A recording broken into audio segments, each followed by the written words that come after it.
श्री शिवाय नमस्तुभ्यम। दोस्तों, आप सभी लोग शिवलिंग पर प्रतिदिन जल अवश्य अर्पित करते होंगे। लेकिन क्या कभी आपने सोचा कि शिवलिंग पर चढ़ा हुआ जल पीने से कुछ ऐसी घटना घटित होगी जिसका अंदाज लगाना भी लगभग ना के बराबर है। पूज्य गुरुदेव ने शिवलिंग पर चढ़े जल का चमत्कार खुद अपनी कथा के दौरान कई पत्रों के माध्यम से भी बताया है। अगर आप भी जानना चाहते हैं शिवलिंग पर चढ़ा हुआ जल पीने से क्या होता है, तो वीडियो को अंत तक जरूर देखिएगा। आप भी हो जाएंगे आश्चर्यचकित। भयंकर चमत्कार देख आपकी आंखें फटी की फटी रह जाएंगी। दोस्तों, शिवलिंग पर किस प्रकार से जल चढ़ाया जाए और इसे किस प्रकार से पिया जाए, इसके पीने के फायदे, घर में छिड़कने के फायदे, घर में रखने के फायदे और इसके नियम एवं सावधानी के बारे में आज हम जानेंगे। तो दोस्तों, विद्वेश्वर संहिता के 12वें अध्याय के 18वें श्लोक में बताया है कि जो जल शिवलिंग पर चढ़ाया जाता है उसे 3 बार थोड़ा थोड़ा करके पीना चाहिए।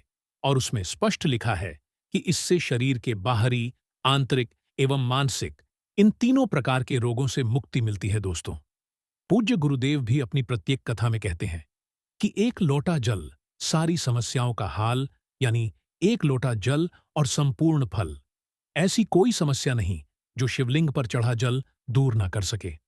शिवलिंग पर चढ़ा जल स्वयं कल को भी रोक सकता है। शिवलिंग पर चढ़ा जल किसी का जीवन आश्चर्यजनक रूप से बदल सकता है और किसी के विनाश को भी रोक सकता है। दोस्तों, विज्ञान में भी जल तत्व को उत्तम तत्व कहा जाता है। इसीलिए कई लोग कहते हैं ना कि जल है तो कल है, जल ही तो जीवन का आधार है। तो दोस्तों, भगवान भोलेनाथ को अपने कष्ट निवारण हेतु हम सब शिवलिंग पर जल चढ़ाते हैं, लेकिन उस जल का प्रसाद लेना ही भूल जाते हैं।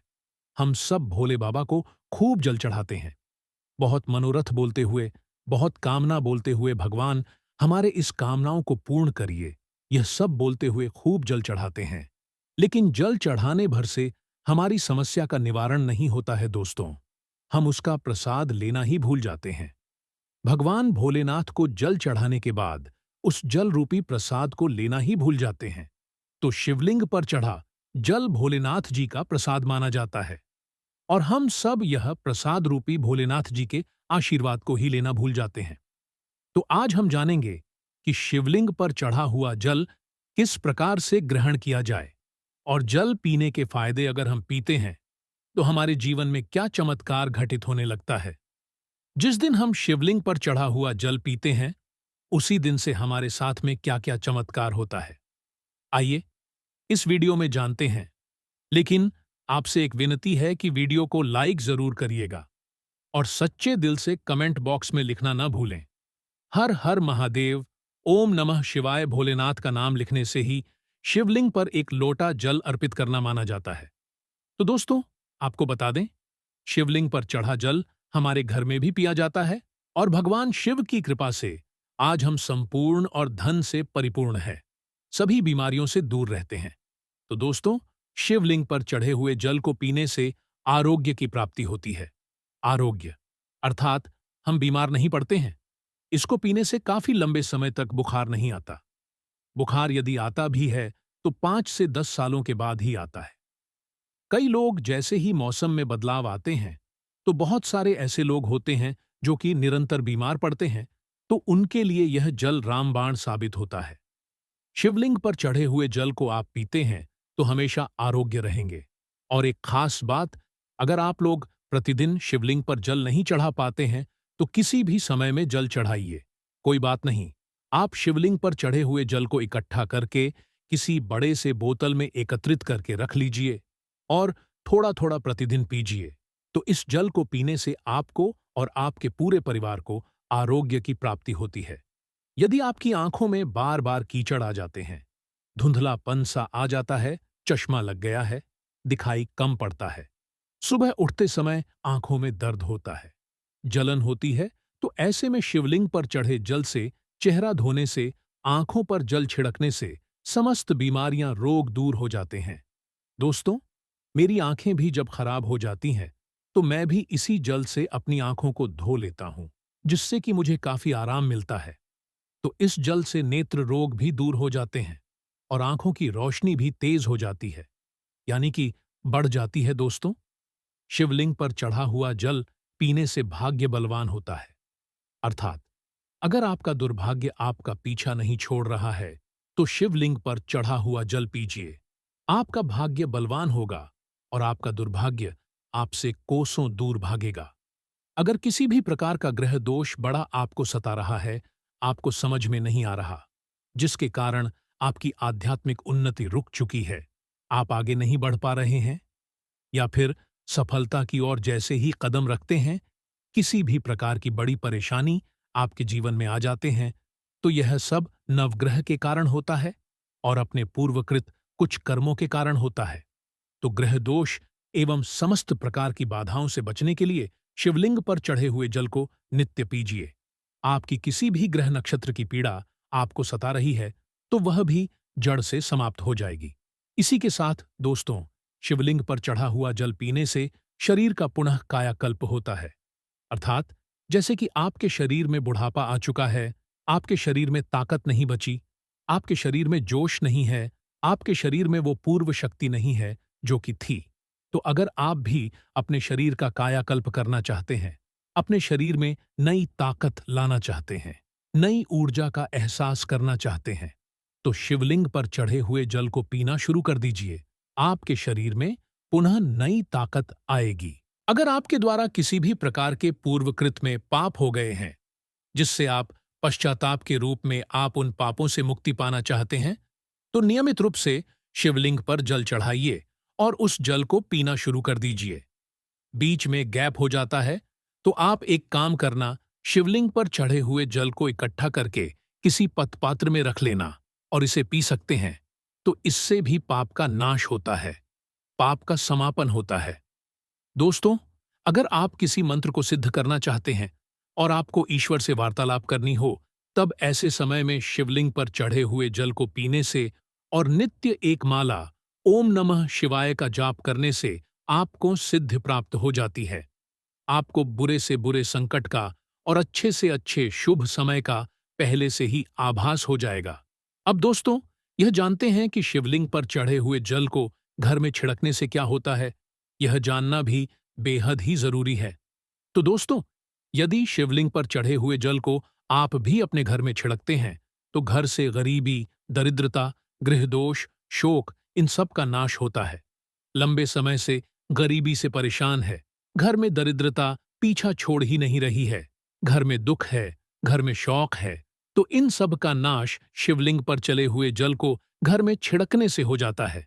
दोस्तों, अगर आप चाहते हैं कि आपके घर में स्थायी लक्ष्मी का वास हमेशा बना रहे, तो नित्य शिव पूजा करने के बाद घर में शिवलिंग पर चढ़े हुए जल का पानी जरूर छिड़के और इसी के साथ आपको धूप का धुआं जरूर दिखाना है, लोबान का धुआं दिखाना है।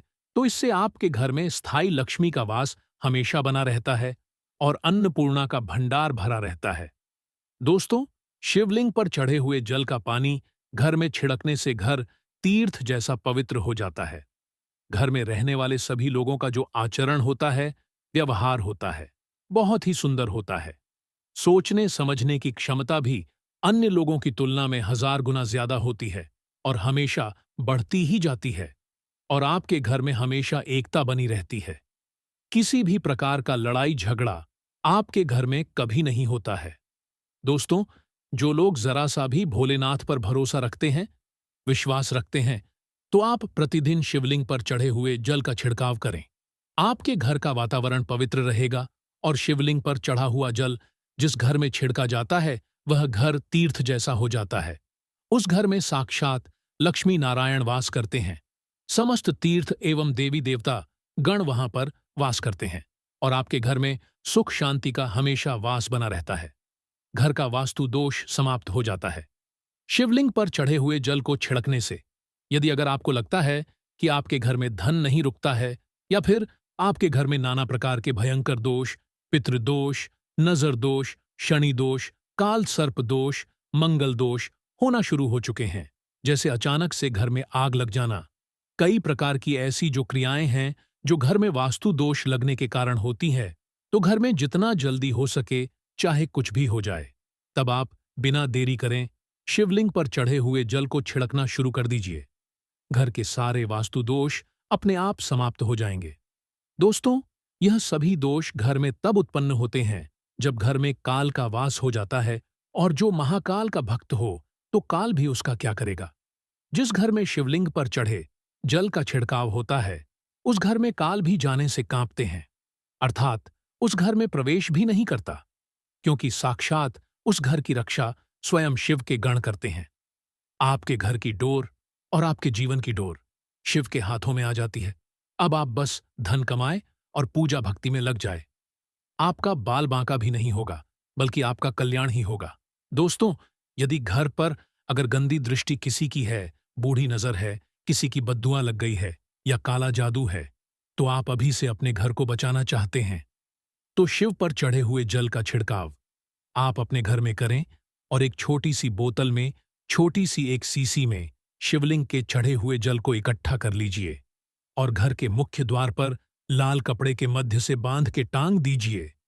तो आपके घर में किसी भी व्यक्ति को किसी की है बद्दुआएं एवं बुरी नजर नहीं लगेगी। दोस्तों, अब जानते हैं कि शिवलिंग पर चढ़े हुए जल को घर में रखने से क्या क्या फायदा मिलता है। तो देखिए, इसे उत्तर और पूर्व दिशा में रखने से या घर के मुख्य द्वार पर रखने से सदा आपके घर में सुख शांति का वास बना रहता है। पूजा घर में रखने से या एक बूंद रोज नित्य पीने से आपकी आध्यात्मिक उन्नति होगी। शिवलिंग पर चढ़ा जल जमीन के अंदर, ध्यान से सुनिएगा। शिवलिंग पर चढ़ा जल जमीन के अंदर चांदी के बेलपत्र के साथ दबाकर के एक तांबे के लोटे में रखने से ऊपर से आप जो है सफेद कलर के कपड़े से इन चीजों को बांध दीजिए और इसे 1 फीट अर्थात 1 हाथ के आसपास नीचे दबा करके रखते हैं, तो आपके घर में किसी की भी अकाल मृत्यु नहीं होगी। यदि कोई रोगी है तो उसे शिवलिंग पर चढ़े हुए जल से नहाने से, उनका नहाने वाला जो पानी है उसमें 2 बूंद डालकर के स्नान करने से उनको लाभ मिलेगा और जो रोग है वह भी धीरे धीरे खत्म हो जाएगा। अब दोस्तों, जानते हैं कि शिवलिंग पर चढ़ा हुआ जल कैसे इकट्ठा करें।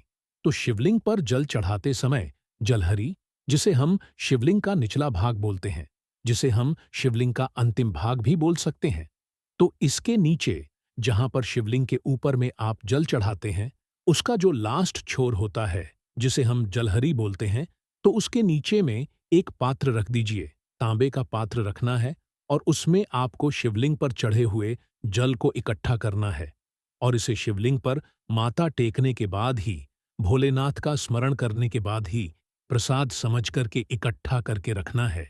तो यह होता है जल इकट्ठा करने का नियम। इसी के साथ इस जल के कुछ और नियम भी हैं। सबसे पहले तो इस जल पर किसी की छाया मत पड़ने देना इस जल पर, शिवलिंग का जो जल है इस पर किसी की छाया मत पड़ने देना। इसे हमेशा पूजा कक्ष में ही रखना, नहीं तो इसकी दिव्यता समाप्त होना शुरू हो जाती है। और अपवित्र अवस्था में, जैसे कि माता बहनों को मासिक धर्म होता है, तो अपवित्र अवस्था में महिलाएं इसे न छुए, बल्कि आप इसे किसी से मांग करके भी पी सकते हैं। दोस्तों, कुछ सावधानी भी है जरूरी। यदि आप मांस मछली खाते हैं तो इसे आपको नहीं पीना है। नहा धोकर आप अगले दिन कुल्ला आदि करके भगवान शिव से क्षमा मांगने के बाद आप इसे पी सकते हैं। अगर आपको जानकारी अच्छी लगी तो कमेंट बॉक्स में लिखें हर हर महादेव, ओम नमः शिवाय।